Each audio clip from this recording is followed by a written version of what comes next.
Perkenalkan, nama saya Niken Demang R. Simanjuntak, NIM saya 4122201119. Saya berasal dari kelas ABT 2B Malam. Di sini saya akan menjelaskan pekerjaan saya yaitu yang berjudul Pengaruh Perkuliahan Secara Daring Terhadap Mahasiswa, Prodi Administrasi Bisnis Terapan Politeknik Negeri Batam, kelas ABT 2B Malam.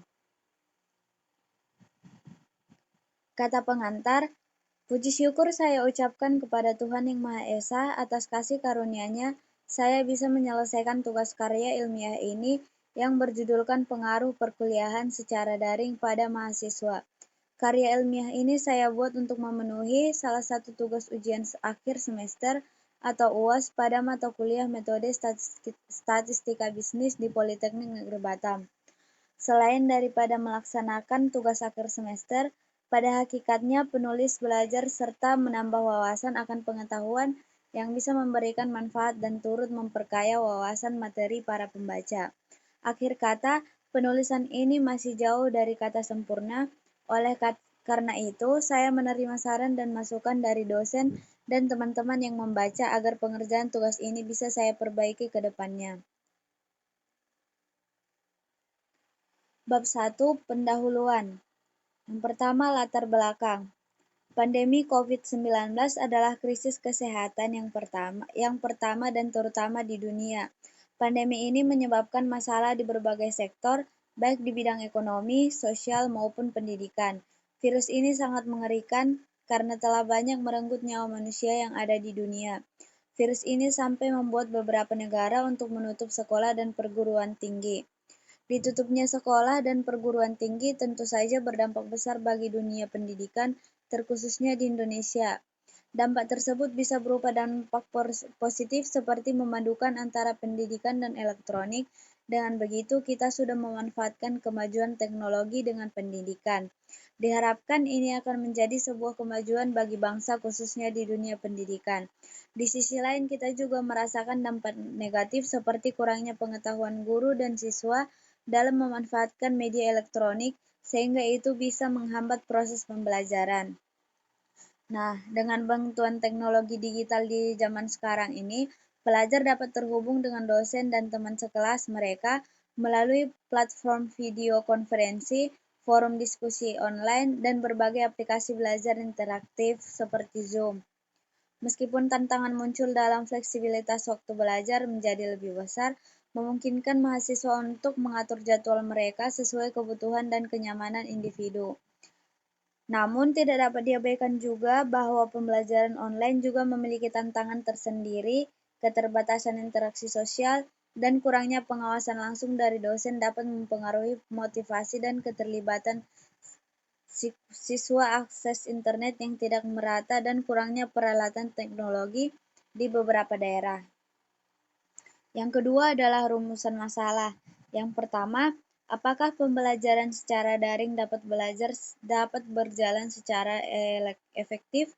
Yang kedua, apa saja faktor yang mempengaruhi pembelajaran secara daring sehingga menjadi pembelajaran yang efektif? Yang ketiga adalah tujuan. Yang pertama, untuk mengetahui efektivitas pembelajaran daring di kelas ABT 2B Malam Politeknik Negeri Batam. Yang kedua, untuk mengetahui faktor yang mempengaruhi efektivitas setiap mahasiswa dalam pembelajaran secara daring. Yang keempat adalah metode penelitian. Di sini saya menggunakan metode penelitian yang kuantitatif. Penggunaan metode penelitian kuantitatif ini untuk memperoleh data-data survei faktual responden mengenai berlangsungnya kegiatan kelas daring di beberapa mata kuliah yang ada di Politeknik Negeri Batam, khususnya di kelas ABT 2 Malam. Yang berikutnya adalah landasan teori. Yang pertama, pembelajaran jarak jauh atau daring. Secara umum, pembelajaran online atau daring ini adalah suatu pembelajaran yang dilakukan secara elektronik dengan menggunakan media elektronik seperti HP, laptop, dan komputer, serta sebuah jaringan yang akan menghubungkan pembelajaran daring ini. Belajar online dikenal juga dengan istilah pembelajaran e-learning, elektronik, online learning, dan internet. Yang berikutnya adalah keefektifan pembelajaran. Keefektifan pembelajaran berasal dari kata efektif yang artinya mempunyai pengaruh atau akibat, sedangkan keefektifan berarti keberhasilan terhadap suatu tindakan tertentu. Pada kegiatan ini, pembelajaran suatu tindakan yang dimaksud adalah penggunaan pendekatan, metode atau strategi oleh dosen. Dengan demikian, apabila semakin maksimal hasil yang dicapai, maka semakin efektif pula suatu kegiatan pembelajaran. Nah, yang bab kedua adalah analisis pembahasan. Yang pertama, persiapan mahasiswa terhadap kelas daring. Nah, dari grafik di atas membuktikan bahwa setelah COVID-19, sebagian besar mahasiswa sudah siap untuk melakukan pembelajaran secara daring. Hal ini harus diperhatikan oleh pemerintah agar melakukan pelatihan pembelajaran secara daring kepada para pengajar seperti guru dan para dosen agar pembelajaran bisa berjalan dengan lebih baik dan efektif, agar setiap perkembangan teknologi pada dunia pendidikan bisa diterapkan pada pembelajaran secara daring sehingga mahasiswa bisa belajar dengan baik dan nyaman. Ini adalah grafiknya di mana 60% mahasiswa memilih siap jika pembelajaran dilakukan secara daring dan 40% lagi memilih tidak siap. Nah, yang berikutnya adalah apakah pembelajaran daring itu efektif? Di sini bisa kita lihat bahwa yang memilih iya sebanyak 53,3% dan yang memilih tidak sebanyak 46,7%. Dari grafik tersebut dapat kita simpulkan bahwa sebagian besar mahasiswa merasa pembelajaran secara daring atau online kurang efektif sebagai media pembelajaran di mana pemaparan materi dilakukan secara online. Hal ini membuat kita sadar bahwa pembelajaran online tidak begitu efektif bagi para mahasiswa karena banyak mahasiswa yang sulit berkonsentrasi pada saat pembelajaran daring dan sulit mencerna pelajaran yang diterima karena tidak berinteraksi langsung dengan dosen.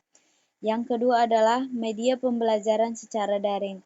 Di sini yang memilih lebih senang belajar secara daring adalah sebanyak 33,3% dan yang memilih tidak senang adalah 66,7%. Dari grafik tersebut dapat kita lihat bahwa sebagian besar atau 66,7% mahasiswa menyatakan tidak senang dengan media pembelajaran secara daring.